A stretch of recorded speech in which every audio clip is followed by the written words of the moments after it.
Suhu sebuah benda adalah tingkat derajat panas suatu benda.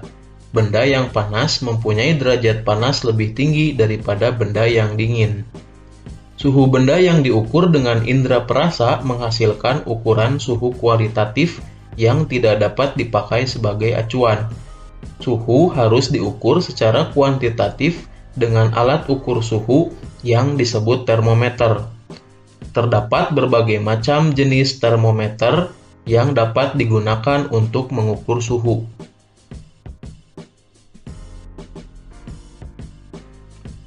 Secara umum, benda-benda di alam akan memuai atau ukurannya bertambah besar jika suhunya naik.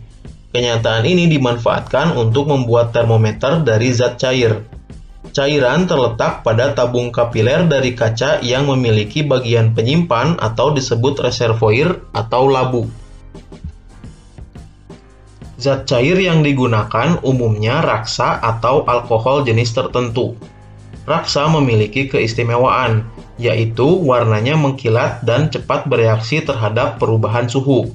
Selain itu, raksa membeku pada suhu rendah, negatif 38 derajat Celcius, dan mendidih pada suhu yang tinggi, lebih dari 350 derajat Celcius, sehingga dapat mengukur suhu pada rentang suhu yang lebar.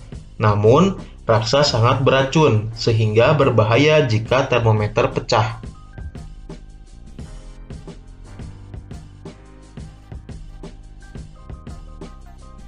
Alkohol untuk pengisi termometer biasanya diberi pewarna biru atau merah. Rentang suhu yang dapat diukur bergantung jenis alkohol yang digunakan. Contohnya, toluen dengan rentang negatif 90 derajat Celcius hingga 100 derajat Celcius. Etil alkohol dengan rentang negatif 110 derajat Celcius hingga 100 derajat Celcius. Alkohol tidak seberbahaya raksa dan mudah menguap, sehingga lebih aman digunakan sebagai pengisi termometer. Terdapat dua jenis termometer yang menggunakan zat cair. Yang pertama, termometer laboratorium. Bentuknya panjang dengan skala dari negatif 10 derajat Celcius hingga 110 derajat Celcius menggunakan raksa atau alkohol. Yang kedua ada termometer suhu badan. Termometer ini digunakan untuk mengukur suhu badan manusia.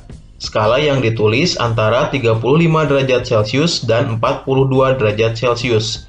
Pipa di bagian bawah dekat labu dibuat sempit sehingga pengukuran lebih teliti akibat raksa tidak segera turun ke labu atau reservoir. Berikutnya ada termometer bimetal. Termometer bimetal terbuat dari dua logam yang jenisnya berbeda dan dilekatkan menjadi satu.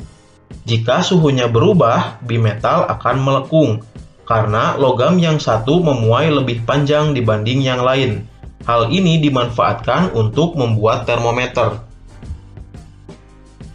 Pada termometer kristal cair, terdapat kristal cair yang warnanya dapat berubah jika suhu berubah.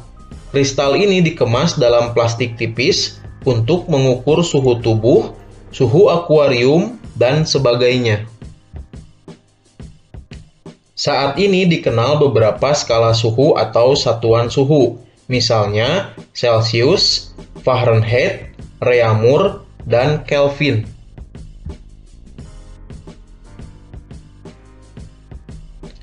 Apa yang terjadi pada benda jika suhunya berubah?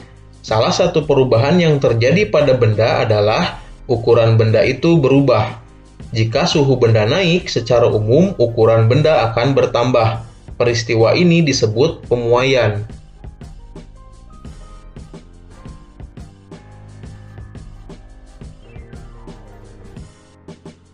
Pada umumnya, benda atau zat padat akan memuai atau mengembang jika dipanaskan, dan menyusut jika didinginkan. Pemuaian dan penyusutan itu terjadi pada semua bagian benda, yaitu panjang, lebar, dan tebal benda tersebut. Jika benda padat dipanaskan, suhunya akan naik.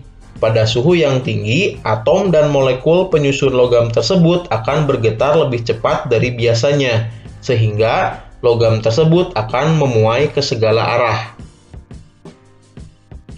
Para perancang bangunan, jembatan, dan jalan raya harus memperhatikan sifat pemuaian dan penyusutan bahan karena perubahan suhu. Jembatan umumnya dibuat dari besi baja yang saling disambungkan satu dengan lainnya. Untuk itu, agar sambungan besi baja tidak melengkung karena memuai akibat terik panas matahari atau menyusut di malam hari, sambungan-sambungan besi baja tidak boleh dipasang saling rapat satu dengan lainnya. Harus ada rongga yang cukup di antara sambungan-sambungan tersebut. Sebagaimana zat padat, zat cair juga memuai jika dipanaskan. Bahkan, pemuaian zat cair relatif lebih mudah atau lebih cepat teramati dibandingkan dengan pemuaian zat padat. Gas juga memuai jika dipanaskan. Sifat pemuaian gas harus diperhatikan dalam kehidupan sehari-hari. Misalnya ketika memompa ban sepeda, jangan terlalu keras, seharusnya sesuai ukuran.